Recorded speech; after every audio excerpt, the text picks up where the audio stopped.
पाणी को प्रणाम करता हूँ।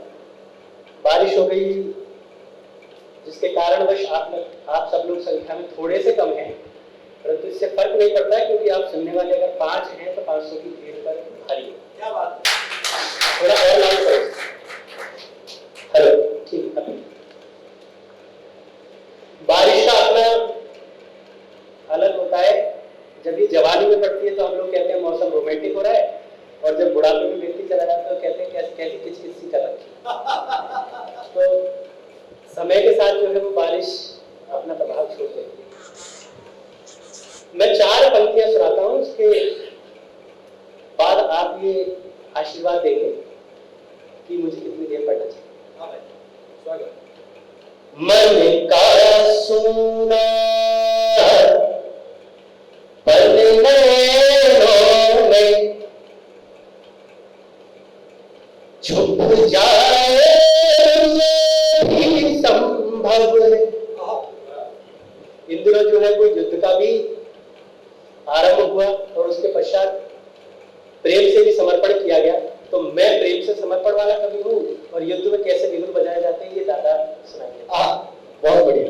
मन का सुना पल नैनों में छुप जाए ये भी संभव, हारा युद्धों से मन पर मुस्काए ये भी संभव है।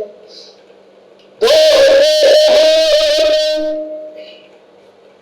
बढ़कर जीवन यदि जीना पर जाए मोहन, दो बढ़कर जीवन यदि जीना पर जाए मोहन, मुरली मीठी तुमसे भी न बज पाए ये भी संभव, मुरली तुमसे भी न बज पाए ये भी संभव है। सुनिए, ज्ञात है मुझको तुम्हारे बाद मैं पछताऊंगा। चंदौसी से मेरे बुजुर्ग आशीर्वाद देने के लिए बैठे हुए हैं, तो आप ये समझिए कि 4 पंक्तियां उनके लिए सुनिए। ज्ञात है मुझको तुम्हारे बाद मैं पछताऊंगा, प्रेम की आधी अधूरी जब कथा बन जाऊंगा। ज्ञात है मुझको तुम्हारे बाद मैं पछताऊंगा, प्रेम की आधी अधूरी जब कथा बन जाऊंगा। प्रेम के आगे समर्पण तुम नहीं कर पाई थी, प्रेम के आगे समर्पण तुम नहीं कर पाई थी, रूप के आगे समर्पण मैं नहीं कर पाऊंगा, रूप के आगे समर्पण मैं नहीं कर पाऊंगा। 4 पंक्तियां श्लोक में लिखे ये शब्दों के चयन की बात थी, प्रेम का बस अर्थ गहरे अध्ययन की बात थी। श्लोक में लिखे ये शब्दों के चयन की बात थी, प्रेम का बस अर्थ गहरे अध्ययन की बात थी। था कठिन मेरे नहीं स्वप्न पूरे कर सके, था कठिन मेरे नहीं स्वप्न पूरे कर सके, ये तुम्हारे मेरे दोनों के नयन की बात थी, ये तुम्हारे मेरे दोनों के नयन की बात थी। अब मैं ये चाहता हूं कि मैं आरंभ करूं एक गीत का, ताकि जिस आदेश मुझे किया गया है मैं उसे जो है वो पूरा कर सकूं, उसे संपूर्ण कर सकूं। सुने। लाख कर सा तो समंदर पग में मैं क्षितिज के पार जाना चाहता था। लाख कर सातों समंदर एक पग में मैं क्षितिज के पार जाना चाहता था। मैं तुम्हारे और मेरे प्रेम के इस युद्ध को बस हार जाना चाहता था। लाख कर सातों समंदर एक पग में मैं क्षितिज के पार जाना चाहता था। मैं किसी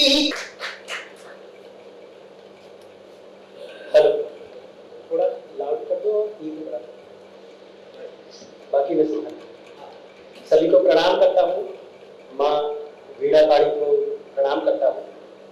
बारिश हो गई जिसके कारणवश आप सब लोग संख्या में थोड़े से कम हैं, परंतु इससे फर्क नहीं पड़ता है क्योंकि आप सुनने वाले अगर 5 हैं तो 500 की भीड़ पर भारी है। क्या बात है, थोड़ा और लाउड करो। हेलो, ठीक है। बारिश का अपना अलग होता है। जब ये जवानी में पड़ती है तो हम लोग कहते हैं मौसम रोमांटिक हो रहा है, और जब बुढ़ापे में व्यक्ति चला जाता है तो कहते हैं कैसी किचकिच सी कर रखी। तो समय के साथ जो है वो बारिश अपना प्रभाव छोड़ देती है। मैं 4 पंक्तियां सुनाता हूँ, उसके बाद आप ये आशीर्वाद देंगे कि मुझे कितनी देर पढ़ना चाहिए। मन का सुना पल नैनों में छुप जाए ये भी संभव है। इन दिनों जो है कोई युद्ध का भी आरंभ हुआ और उसके पश्चात प्रेम से भी समर्पण किया गया। तो मैं प्रेम से समर्पण वाला कवि हूँ, और युद्ध में कैसे विघ्न बजाए जाते हैं ये दादा सुनाएंगे। बहुत बढ़िया। मन का सुना पल नैनों में छुप जाए ये भी संभव। हारा युद्धों से मन पर मुस्काए ये भी संभव है।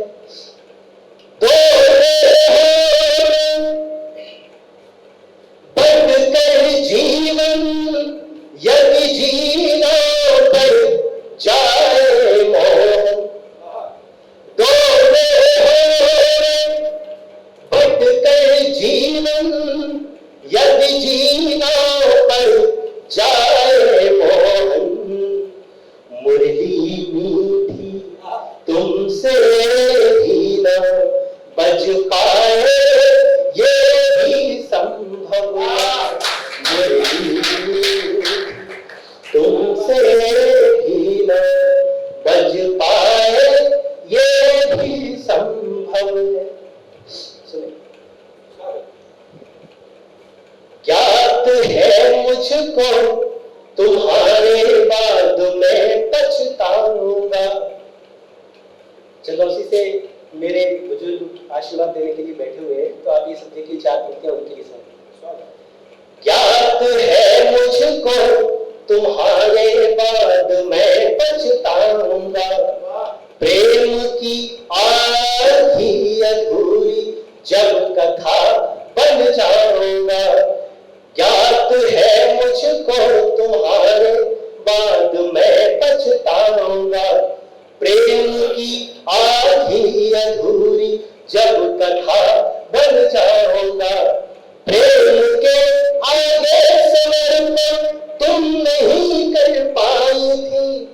प्रेम के आगे समर्पण तुम नहीं कर पाई थी। रूप के आगे समर्पण मैं नहीं कर पाऊंगा। रूप के आगे समर्पण मैं नहीं कर पाऊंगा। 4 पंक्तियां। शोक में लिखे ये शब्दों के चयन की बात थी। प्रेम का बस अर्थ गहरे अध्ययन की बात थी। श्लोक में लिखे ये शब्दों के चयन की बात थी। प्रेम का बस अर्थ गहरे अध्ययन की बात थी। था कठिन मेरे नैन ही स्वप्न पूरे कर सके। था कठिन मेरे नैन ही स्वप्न पूरे कर सके। ये तुम्हारे मेरे दोनों के नयन की बात थी। ये तुम्हारे मेरे दोनों के नयन की बात थी। अब मैं ये चाहता हूं कि मैं आरंभ करूं एक गीत का, ताकि जिस जो आदेश मुझे किया गया है मैं उसे जो है वो पूरा कर सकूं, उसे संपूर्ण कर सकूं। सुने। लाख कर सा तो समंदर एक पग में, मैं क्षितिज के पार जाना चाहता था। लाख कर सा तो समंदर एक पग में, मैं क्षितिज के पार जाना चाहता था। मैं तुम्हारे और मेरे प्रेम के इस युद्ध को बस हार जाना चाहता था। लाख कर सा तो समंदर एक पग में, मैं क्षितिज के पार जाना चाहता था। मैं किसी की देह के अवशेष जैसा,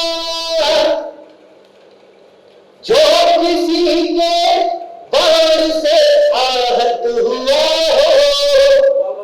तुम हो पहले प्रेम के आलिंगनों सी, प्रेम ने अधरों से माथे को छुआ हो। प्रेम ने अधरों से माथे को छुआ हो। सुनिए आप।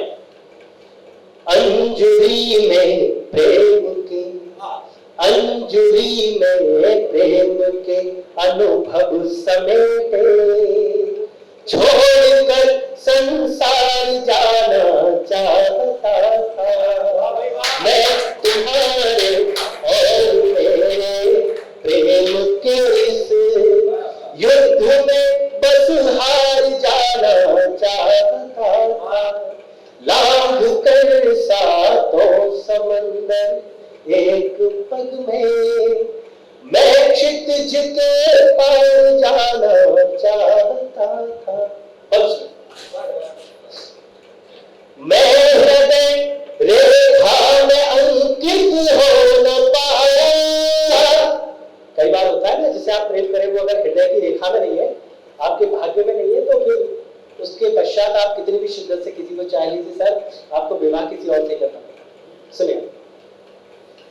मैं हृदय रेखा में अंकित हो न पाया, और तुम इस भाग्य की रेखा नहीं हो। यदि कभी मिल जाए जीवन मार्ग में हम, तुम चले जाना कि जो देखा नहीं है। तुम चले जाना कि जो देखा नहीं हो। मांग का सिंदूर होना था कठिन पर, मांग का सिंदूर होना था कठिन, बस प्राण पर अधिकार पाना चाहता था। मैं तुम्हारे और मेरे प्रेम के इस युद्ध में बस हार जाना चाहता था। लाख कर सा तो समंदर एक पग में, मैं क्षितिज के पार जाना चाहता। क्या बात है, वाह।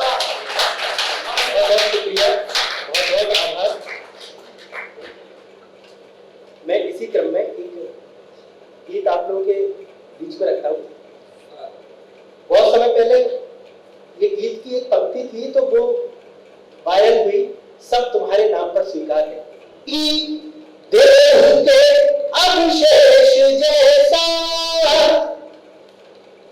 जो किसी के बाण से आहत हुआ हो, तुम हो पहले प्रेम के आलिंगनों सी, प्रेम ने अधरों से माथे को छुआ हो, प्रेम ने अधरों से माथे को छुआ हो। सुनिए आप, अंजुरी में प्रेम के, अंजुरी में प्रेम के अनुभव समेटे, छोड़कर संसार जाना चाहता था मैं तुम्हारे और मेरे प्रेम के इस युद्ध में बस हार जाना चाहता था। लांघ कर सातों समंदर एक पग में मैं क्षितिज के पार जाना चाहता था। मैं हृदय रेखा में अंकित हो न पाया। कई बार होता है ना, जिसे आप प्रेम करें वो अगर हृदय की रेखा में नहीं है, आपके भाग्य में नहीं है, तो फिर उसके पश्चात आप कितनी भी शिद्दत से किसी को चाह लीजिए, सर आपको विवाह किसी और से करना पड़ेगा। सुनिए, मैं हृदय रेखा में अंकित हो न पाया और तुम इस भाग्य की रेखा नहीं हो। यदि कभी मिल जाए जीवन मार्ग में हम, तुम चले जाना की जो रेखा नहीं है, तुम चले जाना की जो देखा नहीं हो। मांग का सिंदूर होना था कठिन पर, मांग का सिंदूर होना था कठिन, बस प्राण पर अधिकार पाना चाहता था मैं तुम्हारे और मेरे प्रेम के इस युद्ध में बस हार जाना चाहता था। लाख कर सातों समंदर एक पग में मैं क्षितिज के पार जाना चाहता। क्या बात है, वाह, बहुत शुक्रिया, बहुत बहुत आभार। मैं इसी क्रम में एक गीत आप लोगों के बीच में रखता हूँ। बहुत समय पहले ये गीत की एक पंक्ति थी तो वो वायरल हुई, सब तुम्हारे नाम पर स्वीकार है। तो लोगों को ये लगा कि ये मतलब संभवतः कुछ अलग चीज है, ऐसी टैगलाइन है जो मैं अक्सर पोस्ट करता हूँ, परंतु ये गीत था। अब आप ये गीत सुनिएगा और मुझे बताइएगा कि क्या मैंने इस पंक्ति के साथ न्याय कर दिया है या नहीं। सब तुम्हारे नाम पर स्वीकार है, सब तुम्हारे नाम पर स्वीकार है, सब तुम्हारे नाम पर स्वीकार है, सब तुम्हारे नाम पर स्वीकार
सब तुम्हारे नाम पर स्वीकार है, सब तुम्हारे नाम पर स्वीकार है।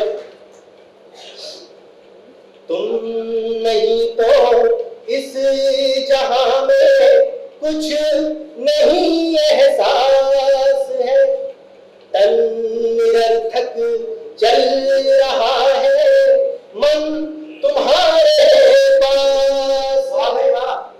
बिन तुम्हारे आयु की रेखा एक व्याधा हुई, गीत गाती है विरह में जिंदगी राधा हुई, जिंदगी राधा हुई। प्रेम का तो बस यही आधार है, सब तुम्हारे नाम पर स्वीकार है, सब तुम्हारे नाम पर स्वीकार है, सब तुम्हारे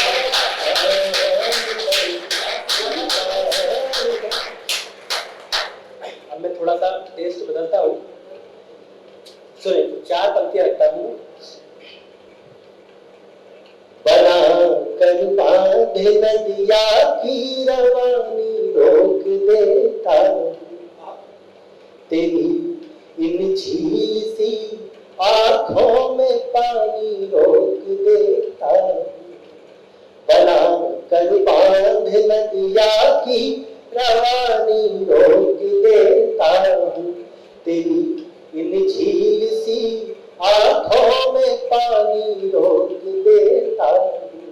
मैं पढ़ता हूँ कहानी को जहाँ तक साथ हो हम तुम, बिछड़ते हो जहाँ से हम कहानी रोक देता हूँ। बिछड़ते हो जहाँ से हम कहानी रोक देता हूँ। 4 पंक्तियों से। किसी के इश्क में पहले संवरने में लगी सदियां, क्या बात है, वाह वाह वाह। मेरे टूटे बदन को फिर बिखरने में लगी सदियां। किसी के इश्क में पहले संवरने में लगी सदियां, मेरे टूटे बदन को फिर बिखरने में लगी सदियां। कभी 2 जन्म जन्मों से गुजर आए थे एक पल में, कभी बस याद से होकर गुजरने में लगी सदियां। कभी बस याद से होकर गुजरने में लगी सदियां, कभी बस याद से होकर। तालियां होनी चाहिए।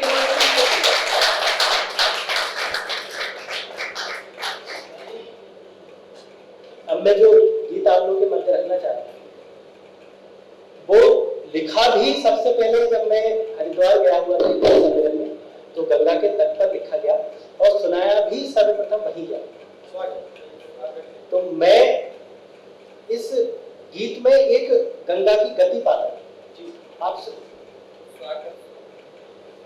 मन की इस भागीरथी में स्वप्न की एक नाव लेकर, मन की इस भागीरथी में स्वप्न की एक नाव लेकर, प्रेम फिर आगे खड़ा है पीर का प्रस्ताव लेकर।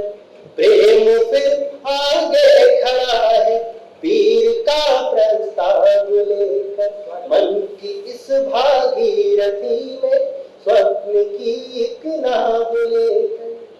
सुनो, व्यक्ति जब प्रेम में होता है तो उसे ऐसा लगता है कि मेरी कहानी जो है वो दुनिया की सर्वश्रेष्ठ और सबसे विशिष्ट कहानी है, लेकिन हर प्रेम कहानी ईश्वर के आशीर्वाद से जन्म लेती है और हर प्रेम कहानी उतनी विशिष्ट है जितनी की आपकी और मेरी।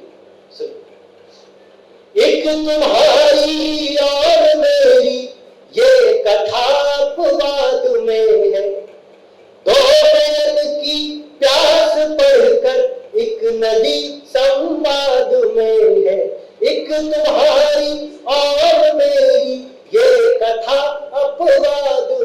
है।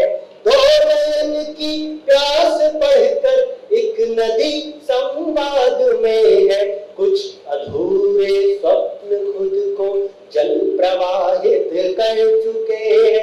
कुछ किनारे पर अभी जीवित पड़े अब साथ में है। कुछ किनारे पर अभी जीवित पड़े अब साथ में है। देखना है कब तलक जीवित रहेंगे घाव लेकर। प्रेम फिर आगे खड़ा है पीर का प्रस्ताव लेकर। प्रेम फिर आगे खड़ा है पीर का प्रस्ताव लेकर। मन की इस भागीरथी में स्वप्न की एक नाव लेकर। प्रेम फिर आगे खड़ा है पीर का प्रस्ताव लेकर।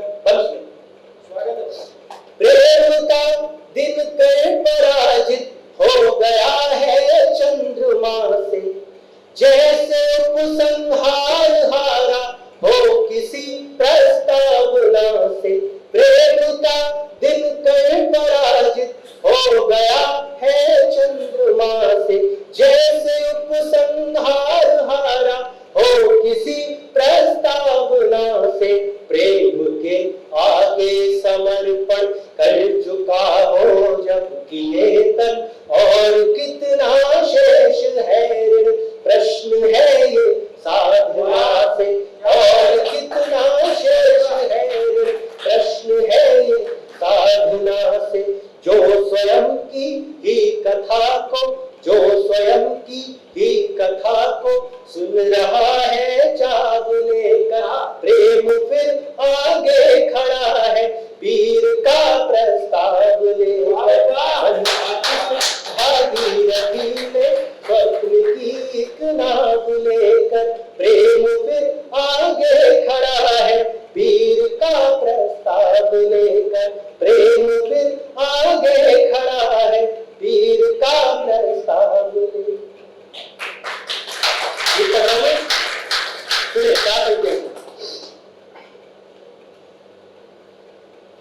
मैं तुमसे बात करना चाहता मगर खामोश रहना चाहता।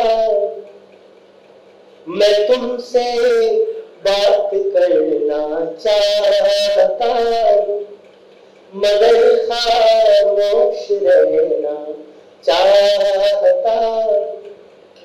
इसी एक सोच में गुजरी है रातें। इसी एक सोच में गुजरी है रातें। कहूँ कैसे कि कितना चाहता। कहूँ कैसे कि कितना चाहता। चार पंक्तियों तेरी सांसों का वादा जानता हूँ। मैं होठों का इरादा जानता हूँ। तेरी सांसों का वादा जानता हूँ। मैं होठों का इरादा जानता हूँ। नहीं जी पाएगी मुझसे बिछड़ कर। नहीं जी पाएगी मुझसे बिछड़ कर। मैं तुझको तुझसे ज्यादा जानता। मैं तुझको तुझसे ज्यादा जानता। चार पंक्तियां। बदल से चीज भारी जा रही है। तेरी खुशबू उतारी जा रही है। बदल से चीज भारी जा रही है। तेरी खुशबू उतारी जा रही है।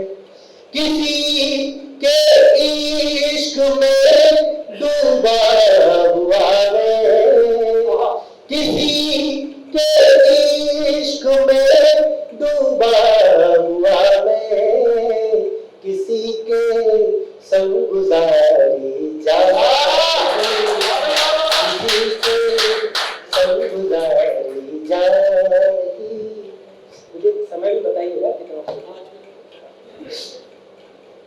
पास 5 मिनट शेष है, तो मैं ये चाहता हूँ कि मैं वो गीत पढ़ूं जिस गीत की वजह से ये जो बड़े कवि हैं, अर्जुन श्रुति या बाकी के जो भी हैं, उन लोगों ने मुझे स्वीकार किया कि हाँ ये जो है वो इन लोगों के चरणों में बैठने के लायक है। तो मैं वो गीत आप लोगों के समक्ष रखना चाहता हूँ। साधारण शब्दों में ये कहा जाता है कि माँ कैकेयी ने जब वनवास दिया तो वनवास 3 पात्रों को दिया गया, राम, लक्ष्मण और सीता। मेरा मानना यह है कि वनवास 3 पात्रों को नहीं दिया गया, वनवास 4 पात्रों को दिया गया। चौथा पात्र जिसे वनवास दिया गया उसका नाम था उर्मिला, लक्ष्मण की पत्नी। बहुत आसान होता है सब कुछ छोड़कर, महल को त्याग कर जंगल में रहकर वनवास करना, परंतु महल में रहकर जहां पर ढोलक की थापे हो, मेहंदी की महक हो, पायलों की रुंझुन हो, ऐसी अवस्था में वनवास काटना कितना कठिन हो सकता है किसी एक स्त्री के लिए। ये उस पीर पे लिखा गया एक गीत है। ये सिर्फ उर्मिला की कहानी नहीं है, ये हर एक उस स्त्री की कहानी है जो हमारे और आपके जीवन में हम देखते हैं, हमारी माँ, हमारी बहन, हमारी भाभी के रूप में, या फिर किसी देश के जो शहीद हो गए उसकी विधवा के रूप में। मैंने एक जगह लिखा अपने गीत में कि बिन तुम्हारे सूने मेरे हो गए हैं गांव के, बिन तुम्हारे सूने मेरे हो गए हैं गांव के, रूठ कर पतझड़ मनाते पेड़ पीपल छांव के, तुम कहाँ हो गांव की पगडंडियां हैं पूछती, और सावन की ये डालियां हैं पूछती है, तुम कहाँ हो चूड़ियां बाजार में, मैं बढ़ी जाती हूँ जब तक भागवत के सार में तुम लिखे जाते हो हर श्लोक। वाह भाई वाह। तो मैं ये गीत आप लोगों के सामने रखता हूँ, और उससे पहले मैं बस एक घूंट पानी पीऊंगा, क्योंकि आप इस बीच तालियां बजाने में आश्वस्त करता हूँ। बहुत शानदार गीत है। इस गीत को पिछली बार की इस कवि सम्मेलन समिति ने बहुत सराहा था, जिसके अध्यक्ष सुरेंद्र शर्मा जी थे, जिसके मंच पर डॉक्टर हरिओम पवार, सामने श्रोताओं में अगर कुमार विश्वास और शैलेश लोढ़ा जैसे लोगों की उपस्थिति थी, तो आप समझ सकते हैं कि इस युवा गीतकार ने सबका मन जीता होगा। आप सब बड़े हैं, एक बार आशीर्वाद एडवांस से दे दीजिए।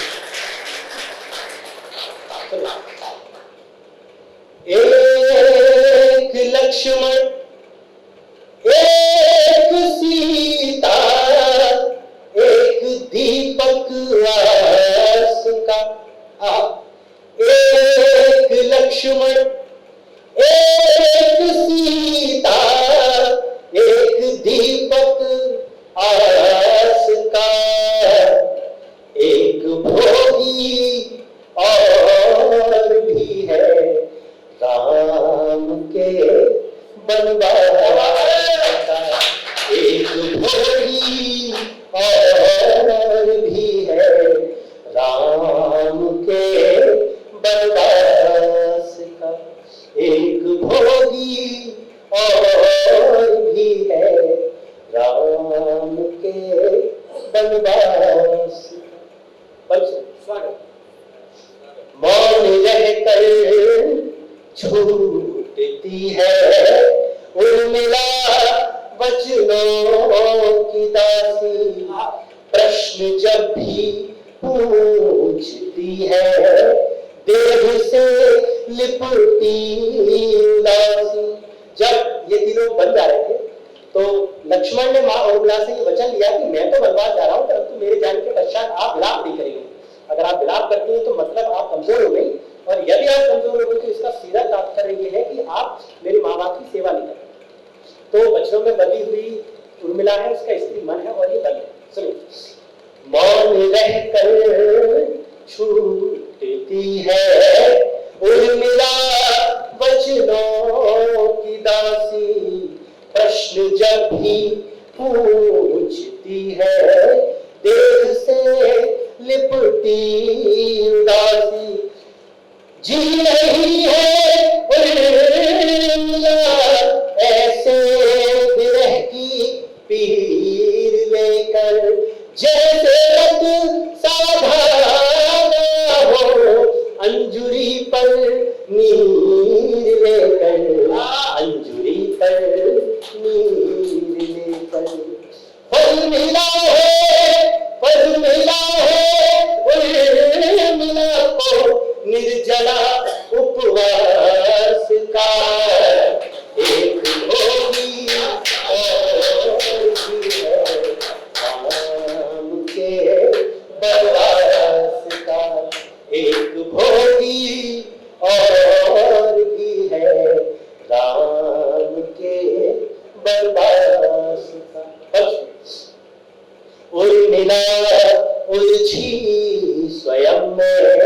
पीर का पर्याय होकर राम की पावन कथा का अनसुना अध्याय होकर। हम सब लोग सीता माँ की पीर में इतने खो गए कि हमने उर्मिला की पीर को लिखा ही नहीं। सुनिए, उर्मिला उलझी स्वयं में पीर का पर्याय होकर राम की पावन कथा का अनसुना अध्याय होकर मार कर आशा की कर रही है जल प्रवाहित, देह में कर फिर रही है उर्मिला आधी विवाहित, उर्मिला आधी विवाहित।